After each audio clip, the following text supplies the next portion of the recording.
Gay Democrat mayor who raped boys for years just made disgusting demand after being caught. They say that power corrupts, and absolute power corrupts absolutely.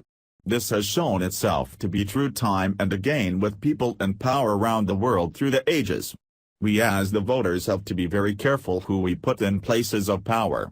Not only can we destroy our own legal system if we put the wrong people in charge of sensitive issues, but they might leverage that power to serve their own sadistic pleasures. That was the case with an openly homosexual Democrat who won the mayorship in the city of Seattle. Mayor Ed Murray had a history in public office that might make him as good as any candidate for the position of mayor, but what people didn't know was his history with the weak and defenseless in his care before he made the move to public service. This perverted power-hungry man not only molested multiple children put in his care by the foster system, he actually paid them off with money and even drugs. Now, he's been caught in these lies and he's demanding that people just take his word for it that these claims, by multiple victims, and with the paper trail to match, are all lies and that they let him stay in power. Via Fox News. Seattle, 3 decades before Ed Murray was elected Seattle's mayor, an Oregon child welfare investigator found out he had sexually abused his foster son, prompting state officials to conclude that under no circumstances should Murray serve as a foster parent in the future.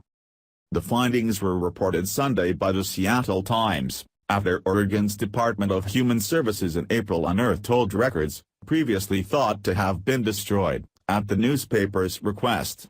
The agency initially withheld many of the documents, but it released them to the Times this month after it appealed, agreeing that it was in the public interest to do so. In the professional judgment of this caseworker who has interviewed numerous children of all ages and of all levels of emotional disturbance regarding sexual abuse, Jeff Simpson has been sexually abused by Edward Murray, Child Protective Services caseworker Judy Butler wrote in the May 1984 assessment. Murray's former foster son, Jeff Simpson, is one of 4 men who publicly accused him this spring of sexually abusing them long ago.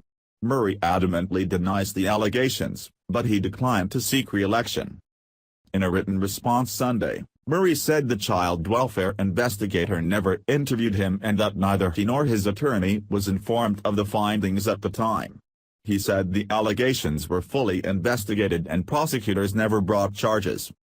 That she believed Jeff's claims at the time and advocated on his behalf is painful to see, but does not change the fact that, based on the totality of the evidence that was collected, the district attorney declined to file charges, Murray said. Still, the Times reported, the newly disclosed records reveal that a Multnomah County prosecutor declined to pursue charges because of Simpson's troubled personality, not because she thought he was lying. Simpson said the abuse began in 1980, when he was 13 and spending a weekend with Murray.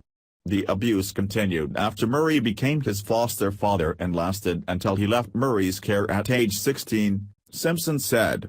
At times, Murray paid Simpson $10 or gave him drugs for sex, he said. So those are the dirty details of what happened and what makes Murray the lowest scum of the earth. Now let's move on to talking about his side of the story. Apparently, this is all just a big misunderstanding and we should all be looking the other way and letting him do whatever he wants. After all, he's here, he's queer and we're not supposed to do anything about it.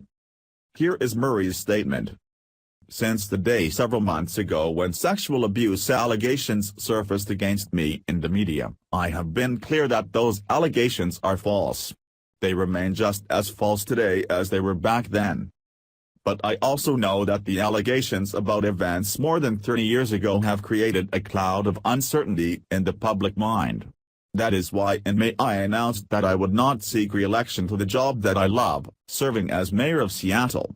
As I said at the time, it was a very difficult and painful decision for me. But upon reflection I felt that putting the best interests of the city first meant that I had to announce that I would step aside and allow someone else to take leadership of city government at the end of my term. Guiding my decisions is my continued focus on what is in the best interest of the city. I know that today a member of the council has issued a statement calling on me to resign, and warning of action against me if I do not. I continue to believe such a course of action would not be in the city's best interest. That is why I am not going to resign, and intend to complete the few remaining months of my term as mayor. My administration and I continue to govern the city effectively, and I am proud that we continue to deliver results that will improve the lives of the people of Seattle. Last week we announced the opening of an innovative, 75-bed navigation center to help house homeless people suffering on our streets. Today we are announcing an agreement to expand the use of body cameras by Seattle Police, so we can increase transparency and accountability and strengthen the bonds of trust between police and our communities. And we have many more important announcements coming over the next few months. Seattle needs steady, focused leadership over the next several months. We have a lot of work to do. Establishing an effective transition between administrations takes months of careful planning and preparation, work that I and my team have already begun.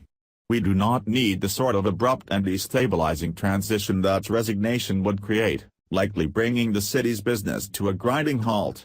Council action against me would similarly prevent the city's business from continuing, only so I can again show those allegations from 30 years remain false. The Seattle City Council isn't happy about what he's doing, and they're looking for ways they might remove him from office, beginning by just asking him to resign on his own.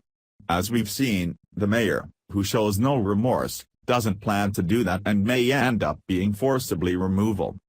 The city of Seattle has a choice to make. They can side with their mayor, because it's the fashionable thing to do to side with the gay person, or they can stand up for the innocent and make this predator pay for what he's done to the children who were put in his care.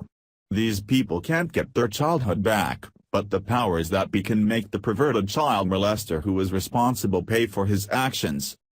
Share if you think Murray should go to prison. Thanks for watching. Please subscribe Breaking News 365 channel. Goodbye and see you again.